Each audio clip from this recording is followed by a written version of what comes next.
Salam Bapak Ibu Saudara yang dikasihi oleh Tuhan, kembali lagi di Studio Kristen. Terima kasih sudah mendukung perkembangan channel ini dengan cara subscribe, komen, dan share.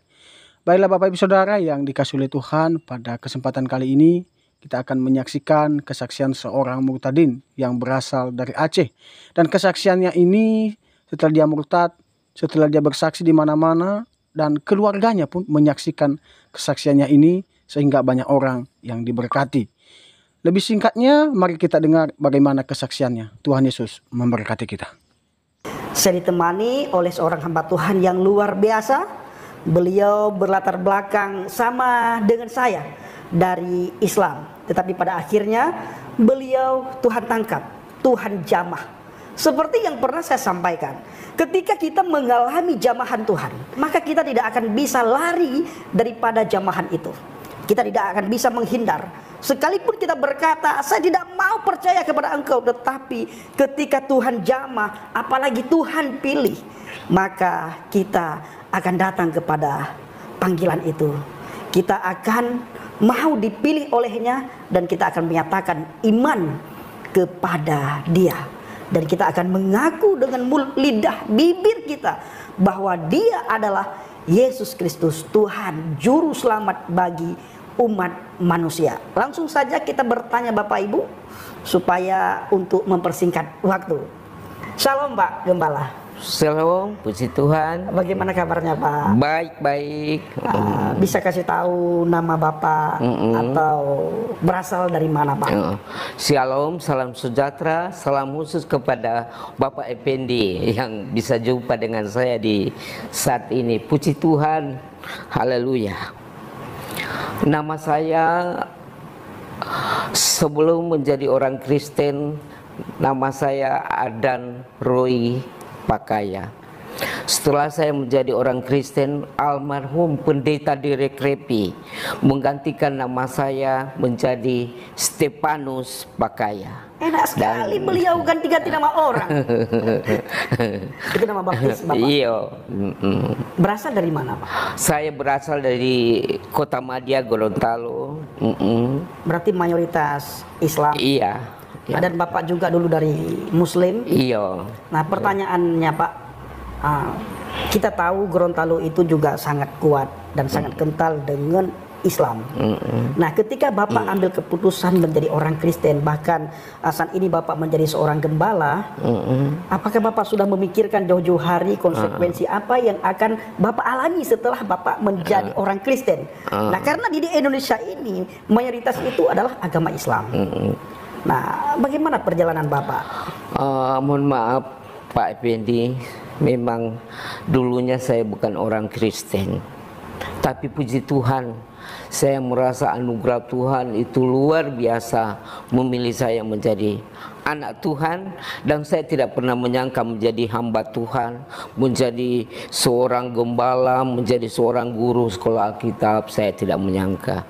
Saya dulunya itu ayah saya bertugas sebagai kepala kantor agama di Kota Madia, Bualemo, Tilamuta, dan saya tinggal menjaga rumah di kota. Kami berpisah tempat dengan ayah dan ibu. Saya berada di Kota Biau, Kota Selatan, dan saya sementara menuntut ilmu kuliah di Universitas Muhammadiyah semester 7. Tiba-tiba waktu anak-anak saya sambil kuliah, saya menjaga rumah kos dari ayah saya. Saya tinggal di rumah kos sebab ayah saya punya rumah kos. Dan sewaktu orang-orang Manado yang tinggal di rumah kos itu, mereka sekolah di Tamalate SPK, pulang ke Manado bulan Desember, saya bersihkan rumah kos itu. Dan setelah saya membersihkan rumah kos, saya lihat ada sebuah buku tebal, sudah usang, tidak punya pembungkus. Saya angkat di tempat sampah Pak. Saya angkat dalam keadaan terbuka. Saya angkat begini, saya lihat dan baca silsilah Yesus Kristus. Saya tutup buku itu, baru saya taruh di kursi, dan kemudian selesai saya bersihkan rumah kos kami, saya bawa ke kamar karena saya tahu itu Alkitab orang Kristen. Begitu, Pak. Nah, selanjutnya timbul kerinduan waktu tengah malam, tidak bisa tidur. Saya punya kerinduan membaca Alkitab, mencari tahu tentang Isa Al-Masih. Saya teringat tentang itu. Saya mencari tahu dan saya membaca tentang silsilah Yesus Kristus ini. Kemudian saya timbul kerinduan dan suara hati saya ini sebagai perbandingan saya, karena saya kuliah sementara di Universitas Muhammadiyah, sebagai perbandingan kuliah saya. Dan tiba-tiba saya timbul kerinduan untuk membaca terus setiap malam. 1 minggu kemudian saya cari gereja. Saya mencari gereja, saya teringat ada satu gereja di Jalan Hasanuddin 13, Kotamadya, Gorontalo. Saya ke situ. Ternyata di situ ada pendeta almarhum pendeta Derek Repi yang sekarang Tante Gembala GPDI Pusat Tondano di Tondano. Pak, boleh tahu pada tahun berapa? Tahun 84-85. Oh, saya baru lahir. Belum baru lahir, Pak. Oh. Saya lahir 84. Selanjutnya, Pak. Kemudian setelah saya masuk gereja, saya masuk paling belakang, paling sudut, mengikuti ibadah, dan saya berkata di hati saya, oh begini ibadah orang Kristen. Jadi selesai ibadah saya pulang. Minggu berikut lagi, saya masuk di tempat duduk yang sama. Saya merasa aman, saya merasa tenang. Minggu ketiga saya kembali masuk. Tahu-tahu ada tetangga saya, ada om saya sudah kasih berita ke ayah saya, ke papi saya bahwa saya sudah bergereja. Datanglah ayah saya sementara berada dalam gereja dengan 2 polisi. Datang jemput saya di depan gereja. Kemudian mereka katakan kepada Bapak Pendeta ada hal-hal yang kata-kata yang kurang sopan. Kemudian saya dibawa ke rumah. Saya berkata sama papi saya, papi, saya bukan menjadi orang Kristen, tapi saya mencari tahu bagaimana perbandingan orang Kristen dengan agama kita. Kemudian saya ditempeleng saya. Tidak cukup hanya itu, ditendang, dipukul saya. Alasannya orang tua saya malu. Tetangga sudah tahu bahwa saya sedang masuk gereja, sementara papi saya kepala kantor agama, ibu saya haji 2 kali, Fatma Sailani Gobel. Itu yang membuat orang tua malu, ya, Pak? Membuat orang tua saya malu. Nah, Pak, sebelumnya ada nggak yang mengajak Bapak untuk beribadah masuk ke gereja? Tidak ada sama sekali. Tidak ada. Satu orang pun tidak ada. Cuma dari hati saya sendiri. Waktu terdorong dari dapat Alkitab ini, dan tidak ada dikandung maksud saya menjadi orang Kristen. Tidak. Hanya meneliti dan cari tahu bagaimana cara beribadah orang Kristen. Itu saja. Nah, selanjutnya, Pak. Tadi orang tua sempat malu, marah karena dilihat dari status sosial. Bapak juga orang yang punya pangkat, ya, di daerah itu, bukan orang sembarangan, dan juga ibu sudah pernah naik haji, menjadi hajah, ya, 2 kali. Nah, Pak, kira-kira ketika ditendang, dipukul, ditempeleng, ditampar, apa pesan orang tua terhadap? Tidak. Penganiayaan itu bukan berlangsung 1-2 kali, Pak. Setiap hari saya dianiaya, saya dipukul, saya disindir, tidak diberi makan, dan lain-lain sebagainya di rumah itu. Dan satu malam saya tetap teraniaya oleh kakak saya sendiri, juga sudah datang turut menganiaya saya. Badan saya sudah babak belur dan saya naik ke atas, ke lantai 2. Saya naik ke atas, ayah saya ikut naik ke atas dan mendorong saya dari lantai 2 ke bawah. Kepala saya yang sebelah kanan ini kena benturan tiang besi pakaian di kepala saya, dan kepala saya, mata saya sebelah kanan bengkak dan luar biasa sakitnya waktu itu. Dan oleh karena badan saya sudah babak belur, terlalu menderita di saat itu, saya berdoa kepada Tuhan. Tapi mohon maaf, belum kepada Tuhan Yesus. Saya berdoa begini, Tuhan, bagaimana caranya saya harus keluar, saya harus lolos dari penganiayaan ini. Tuhan, tunjukkan hati nurani saya kembali pergi ke gereja. Tiba-tiba hujan keras waktu itu, dan saya melompat dari jendela, saya lari ke pastori. Saya disambut oleh keluarga pendeta di pastori. Waktu itu ada keponakan dari pendeta Derek Repi, namanya Willy Repi. Saya disambut di situ dan saya perlihatkan badan saya dan mata saya yang sudah bengkak. Pendeta itu berkata kepada saya, kita harus menghindar. Kalau begini terus kamu celaka. Kita harus ke Manado sekarang juga. Jam 2 malam kami berangkat dari Gorontalo menuju ke Manado. Di Manado saya dititipkan sama almarhum pendeta Deki Suwatan. Almarhum juga jadi direktur Sekolah Alkitab Purbasari. Saya dititip di sana dan saya mulai ikut-ikutan menjadi orang Kristen.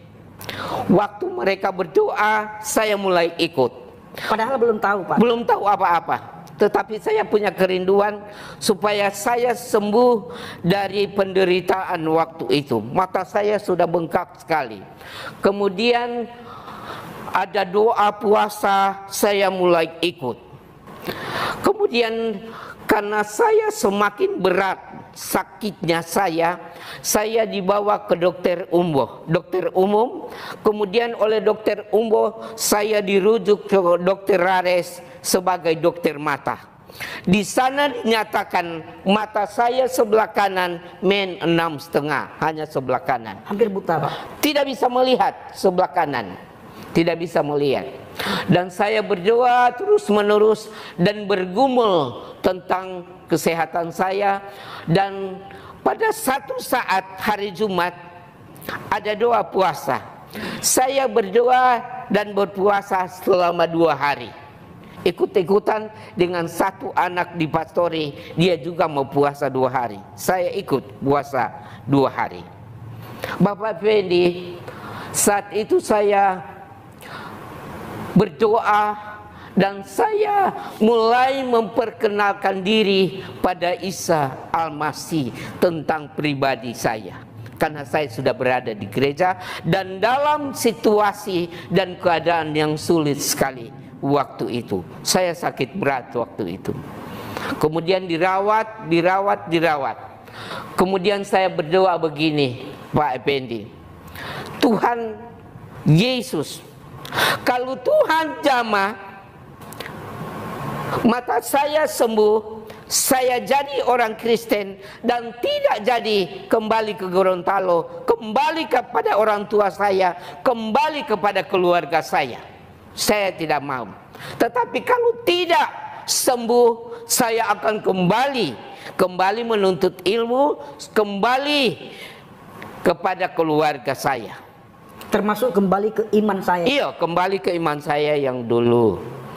Dan kemudian pada hari yang kedua, Bapak Effendi, saya memakai kacamata. Mata saya terasa sakit sekali. Tetapi saya lepas kacamata saya, tidak terasa apa-apa. Saya tidak merasa sakit. Dalam artian saya dijamah oleh Tuhan Yesus. Haleluya. Dan saya langsung berdoa di saat itu. Saya berlutut di lantai. Saya katakan, Tuhan terima kasih, saya sudah sembuh dan selaka pun saya tidak akan meninggalkan Tuhan Yesus Isa Al-Masih yang sudah menjamah saya, yang sudah menyembuhkan saya, yang sudah memulihkan saya. Haleluya, luar biasa. Pak, ketika mengalami kesembuhan, kan Bapak masih mengalami sakit, dalam kondisi kurang sehat, walaupun mata sudah sembuh. Iya. Bapak pergi lagi untuk tes ke dokter nggak, Pak? Masih. Mata. Iya, tes ke dokter. Pertama kali saya datang, waktu merasa saya sudah dijamah oleh Tuhan, mata saya tinggal men 3. Dari men? Dari 6,5. Dari 6,5. Men 3. 3 hari kemudian selesai. Sembuh. Dokter nggak nanya siapa yang menyembuhkan. Dokter heran, dia bilang kok begini, Dokter Ares. Dan dia begitu heran, dia bilang, baru saya ceritakan, saya ini dari Muslim, bla bla bla begini, baru saya saksikan.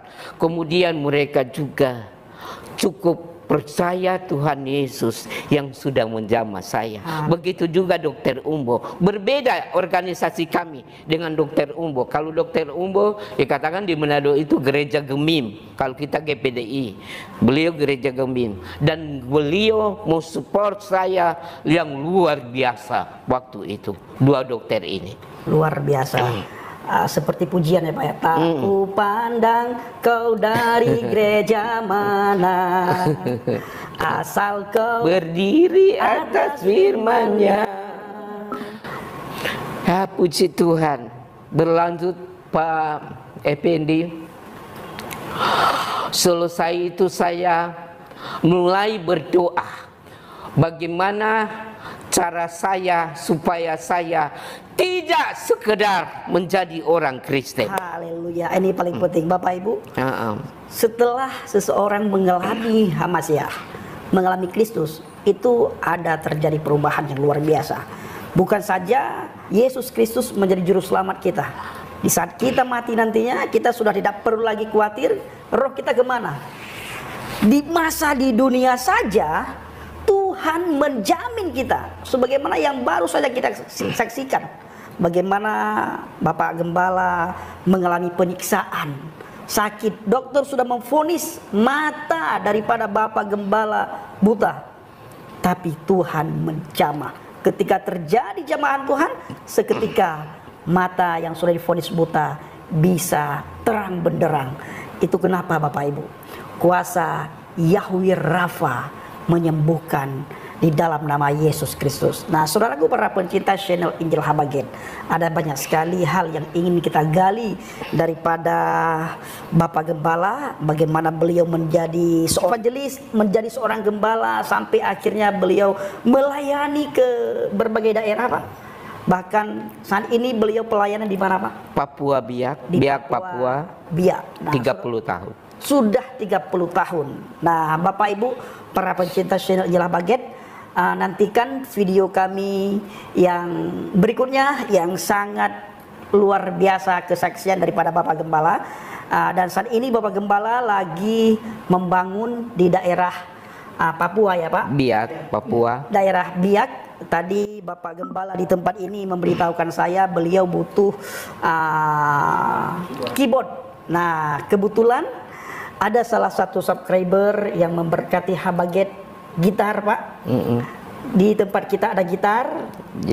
Mungkin beberapa hari ke depan saya akan bawakan gitar ke tempat Bapak, dan kita akan bercerita lagi bagaimana Bapak mengambil keputusan setelah Tuhan jamah. Roma 5 ayat 1 sampai yang ke-11 mengatakan hasil pembenaran. Sebab itu kita yang dibenarkan karena iman, kita hidup dalam damai sejahtera dengan Allah oleh karena Tuhan kita Yesus Kristus.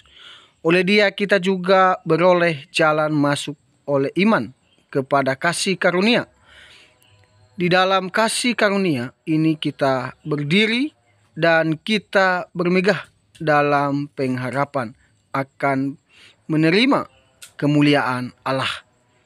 Dan bukan hanya itu saja, kita malah bermegah juga dalam kesengsaraan kita. Karena kita tahu bahwa kesengsaraan itu menimbulkan ketekunan. Dan ketekunan menimbulkan tahan uji. Dan tahan uji menimbulkan pengharapan. Dan pengharapan tidak mengecewakan. Karena kasih Allah telah mencurahkan di dalam hati kita oleh Roh Kudus yang telah dikaruniakan kepada kita. Karena waktu kita masih lemah, Kristus telah mati untuk kita orang-orang durhaka pada waktu yang ditentukan oleh Allah. Sebab tidak mudah seorang mau mati untuk orang yang benar, tetapi mungkin untuk orang yang baik ada orang yang berani mati. Akan tetapi Allah menunjukkan kasih-Nya kepada kita oleh karena Kristus telah mati untuk kita ketika kita masih berdosa. Lebih-lebih karena kita sekarang telah dibenarkan oleh darah-Nya, kita pasti akan diselamatkan dari murka Allah. Sebab jikalau kita ketika masih seteru diperdamaikan dengan Allah oleh kematian anak-Nya, lebih-lebih kita yang sekarang telah diperdamaikan pasti akan diselamatkan oleh hidup-Nya. Dan bukan hanya itu saja, kita malah bermegah dalam Allah oleh Yesus Kristus Tuhan kita. Sebab oleh Dia kita telah menerima pendamaian itu. Wow, kebenaran firman Tuhan ini mengajarkan kita bahwa ternyata kedamaian, keselamatan itu hanya kita dapat di dalam Tuhan Yesus. Dan ini di sini Rasul Paulus mengingatkan jemaat yang ada di Roma bahwa pengharapan, kasih, iman itu hanya kita dapat di dalam Yesus. Itulah sebabnya Yesus berkata, marilah kepadaku semua yang letih lesu dan beban berat, Dia akan memberikan kelegaan kepada kita. Marilah kita datang kepada Sang Juru Selamat itu yang menyelamatkan kita dari dosa. Tetapi menarik, ketika kita percaya Yesus, maka kita akan mendapatkan kedamaian dan keselamatan. Maka dari itu, percayalah kepada Yesus, maka engkau akan selamat. Dan kalau tidak percaya Yesus, engkau akan binasa. Pilih yang mana? Jalan yang benar atau jalan yang lurus? Jalan yang bengkok atau jalan yang kurang bengkok? Terserah. Hidup kita ini pilihan. Tetapi firman Tuhan berkata, ketika kita memilih Yesus, kita akan mendapatkan jaminan keselamatan itu. Di luar Kristus tidak ada jaminan keselamatan. Hanya ada di dalam Tuhan Yesus saja jaminan keselamatan itu ada. Sama halnya yang disampaikan seorang Murtadin tadi. Dia percaya Yesus karena Roh Kudus yang bekerja dalam hatinya. Dan akhirnya Murtadin itu mengambil keputusan untuk percaya Yesus. Dan akhirnya seorang Murtadin itu jadi pendeta. Wow, luar biasa. Tapi kalau kita ngerti dan pahami bahwa suku Aceh juga adalah suku yang paling fanatik terhadap orang Kristen. Tapi bagaimana Tuhan menjamah suku Aceh saat ini? Wow, suku sangat luar biasa. Marilah Bapak Ibu Saudara, kita selalu senantiasa mendoakan saudara kita ini di dalam Tuhan. Dan marilah kita terus bergandengan tangan untuk mendoakan satu dengan yang lain. Sekian saja tanggapan saya. Sampai jumpa di video-video berikutnya. Tuhan Yesus memberkati kita.